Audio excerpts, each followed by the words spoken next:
Hey guys, what's up? Let's go check out the window.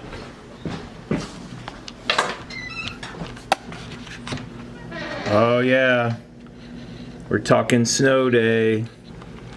So I shot some video the other day hiking, and it made me think, you know, I really need to get better at doing stabilized video. So I was using my T4i, and you know, the only really way I know how to do stabilized video is to just like have a really wide lens and try to hold the camera steady. But there's got to be better ways. So I was looking into it. I've had this thing for a while now. This is a Steadicam. I haven't really used it yet. So since I got some free time today, I thought today'd be a good chance to take it out.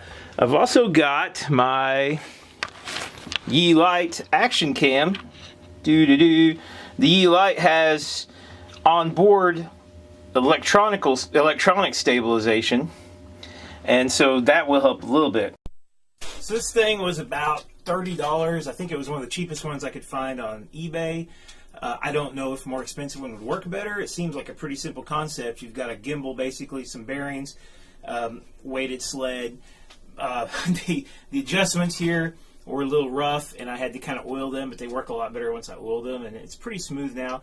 I got it balanced, I guess. I don't know. People on the YouTube seem to get theirs to be so balanced that they can just like jump around and move it, and the camera stays perfectly still. But mine, not so much. But maybe that's because theirs was $100 instead of $30. I don't know. Biggest thing about this thing is it's heavy.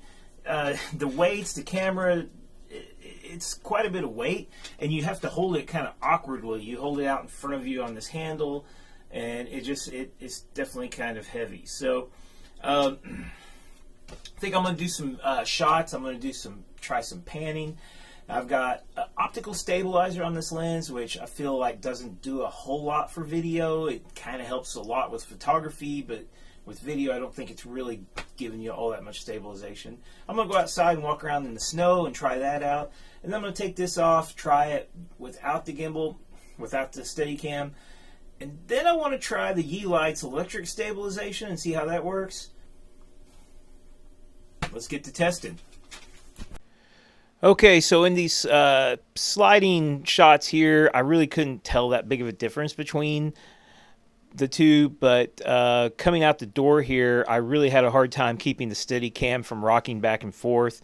It's pretty easy to do if you keep two fingers on it, but you can't open a door and operate the Steadicam at the same time. Now here the Steadicam just really comes into its own. Keeping two fingers positioned on it, I was able to keep it super smooth.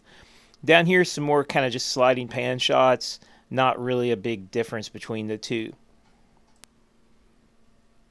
So you can see a massive difference in the scale with the EIS turned off. You get a much wider view. And I was really impressed by how well the electronic image stabilization balanced out the image when I was walking. It's a lot smoother, and it's a lot nicer to watch. And I really don't mind getting a little closer view anyway, because that action cam view is really wide. I thought it would be interesting to just kind of compare the electronic image stabilization of the action cam versus the DSLR with Steadicam on. You know, it makes me wonder why you would go to the trouble of a Steadicam if the electronic image stabilization works that well. It's pretty much the same. Well, guys, after this test, I'm really wanting GoPro Hero 7 because I want that sweet image, that hyper smooth stabilization. But I'm really impressed with the electronic image stabilization. I didn't realize just how much big of a difference it made. I would be using my Yi LITE for vlogging all the time if I could put an external mic on it and have good sound quality, but I can't.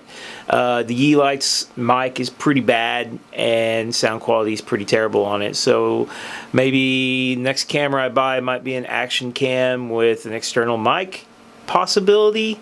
We will see. But anyway, the Steadicam is pretty awesome what it can do, especially if you learn how to use it good, but not something you were going to use on a normal basis. Definitely not for vlogging. It weighs way too much. It's very difficult to use, very uncomfortable, but it gets some pretty cool shots. I think it'd especially be awesome if I wanted to maybe run or get some shots, something from maybe shooting some more professional scenes or something, but not something I'm going to use, and I kind of regret buying it. I could put that $30 on a new Hero 7. Later.